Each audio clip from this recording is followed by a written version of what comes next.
Chapter 6. The Diary of a Young Girl. Before we begin, also known as the Diary of Anne Frank, The Diary of a Young Girl is a book consisting of diary entries in Dutch language by Anne Frank while she and her family were in hiding for 2 years when their country Netherlands was occupied by the German Nazi.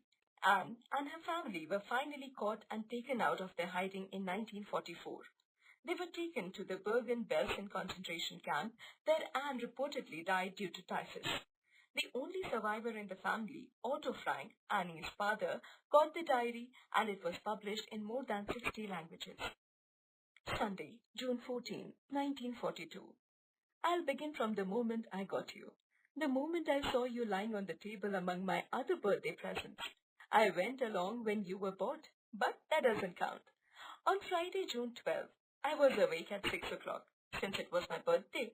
But I'm not allowed to get up at that hour, so I had to control my curiosity until 6:45. When I couldn't wait any longer, I went to the dining room, where Moochie, the cat, welcomed me by rubbing against my leg. A little after 7, I went to Daddy and Mama, and then to the living room to open my presents. And you were the first thing I saw, maybe one of the nicest presents. Then a bouquet of roses, some peonies, and a potted plant. From Daddy and Mama, I got a blue blouse, a game, a bottle of grape juice, which to my mind tastes a bit like wine. After all, wine is made from grapes. A puzzle, a jar of cold cream, 2.50 guilders, and a gift certificate for 2 books. I got another book as well, Camera Obscura, but Margot already has it, so I exchanged mine for something else.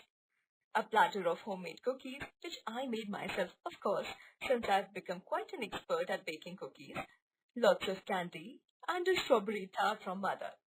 And a letter from Grammy. Right on time. But of course, that was just a coincidence. Then Haneli came to pick me up, and we went to school. During recess, I passed our cookies to my teachers and my class, and then it was time to get back to work. I didn't arrive home until 5. Since I went to gym with the rest of the class. I'm not allowed to take part because my shoulders and hips tend to get dislocated. As it was my birthday, I got to decide which game my classmates would play, and I chose volleyball. Afterward, they all danced around me in a circle and sang happy birthday. When I got home, Sani Lederman was already there.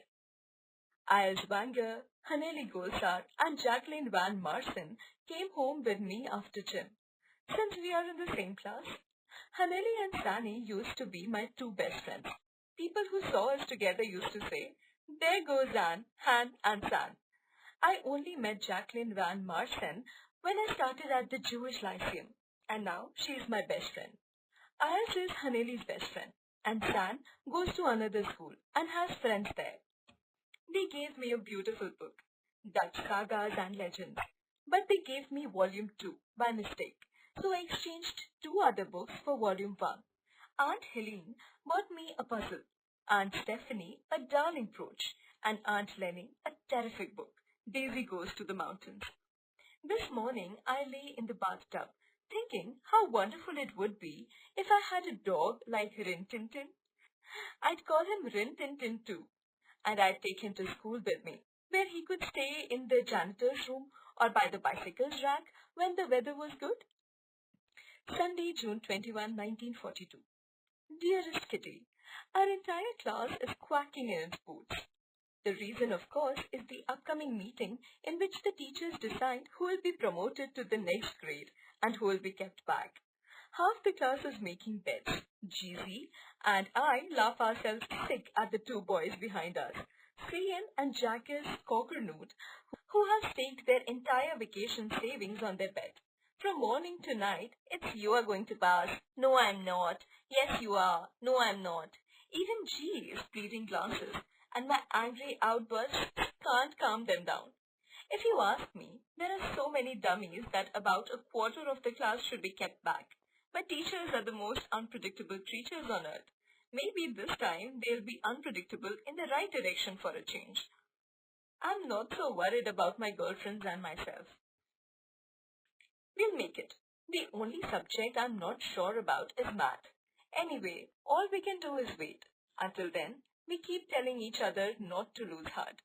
I get along pretty well with all my teachers. There are 9 of them, 7 men and 2 women.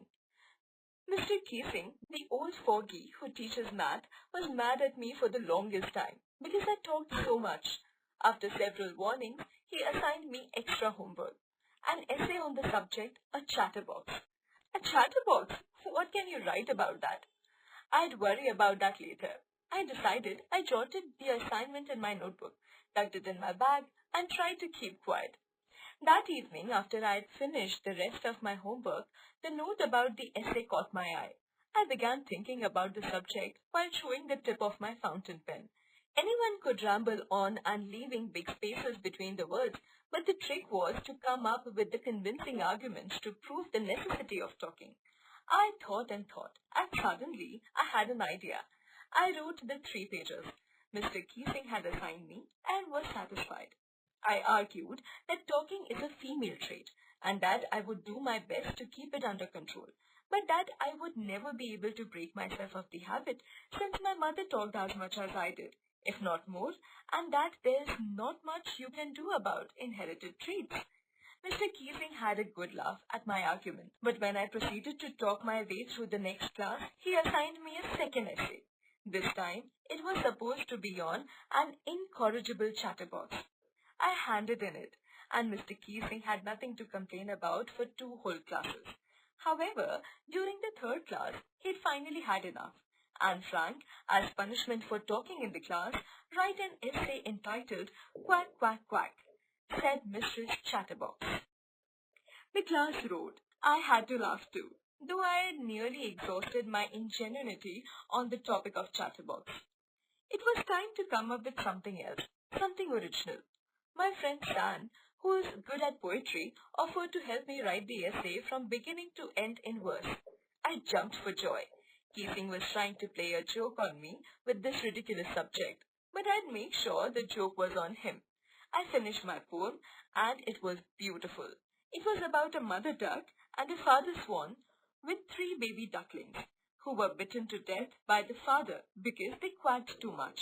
Luckily, Keesing took the joke the right way. He read the poem to the class, adding his own comments and to several other classes as well. Since then, I have been allowed to talk and haven't been assigned any extra homework. On the contrary, Keesing's always making jokes these days. Your Annie.